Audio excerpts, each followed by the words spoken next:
मेरा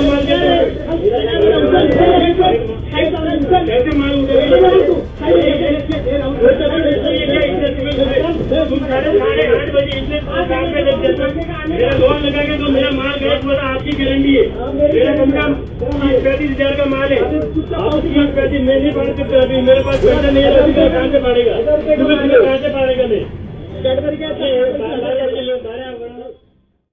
नमस्कार, news police reporter मध्ये तुम्हा सर्वांचं स्वागत।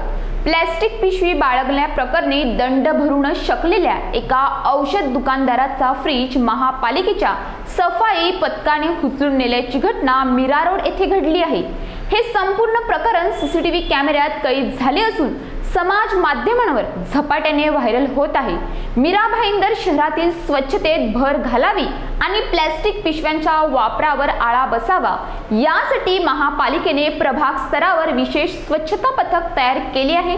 या पथकाला पावती पुस्तिका आणि विशेष गणवेश प्रशासनाने दिला आहे। त्यानुसार हे पथक प्रभागातील विविध भागात जाऊन रस्त्यावर थुंकणारे, कचरा टाकणारे यांच्यावर कारवाई करते। तसेच प्लॅस्टिक पिशव्या वापरणाऱ्या दुकानदारांकडून दंड वसुली करण्याचे अधिकारही प्रशासनाने या पथकाला दिले आहेत। दरम्यान शुक्रवारी सकाळी 8:30च्या सुमारास प्रभाग क्रमांक 6 मधील एक पथक काशीमीरा येथील औषध दुकानात गेले। यावेळी दुकानदाराकडे प्लॅस्टिक पिशव्या आढळून आल्या। यावरून पथकाने दुकानदाराला 5,000 रुपयांचा दंड ठोठावला। मात्र सकाळची वेळ असल्यामुळे दुकानदाराने तत्काळ दंड भरू शकत नसल्याचे पथकाला सांगितले। यावरून दुकानदार व पथक यांच्यात काही वेळ शाब्दिक बाचाबाची झाली। त्यानंतर दंडाची रक्कम मिळत नसल्यामुळे त्रस्त झालेल्या पथकातील एका कर्मचाऱ्याने थेट दुकानदाराचा चॉकलेट व इतर साहित्य ठेवलेला फ्रीज उचलण्यास सुरुवात केली। याला इतर कर्मचाऱ्यांनीही सहकार्य केले आणि अखेर फ्रीज दुकानाबाहेर काढण्यात आला।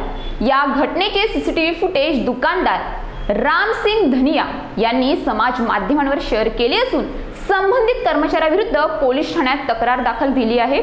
महापालिकेच्या कर्मचाऱ्याच्या या कृत्यामुळे समाजात संतापाची लाट पसरली आहे। या प्रकरणी भाजप नेते रवी व्यास यांनी प्रशासकीय अधिकाऱ्यांना जाब विचारला आहे। तर या संदर्भात सार्वजनिक आरोग्य विभागाचे उपायुक्त सचिन बांगर यांनी सदर प्रकरणाची सविस्तर माहिती घेऊन योग्य निर्णय घेण्यात येईल अशी प्रतिक्रिया दिली आहे।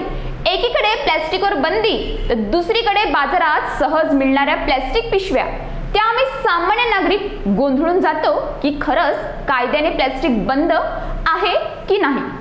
अशाच ताज्या बातम्यांसाठी आमच्या न्यूज पोलीस रिपोर्टर चॅनलला लगेच सबस्क्राइब करा आणि बेल आयकॉन दाबायला विसरू नका।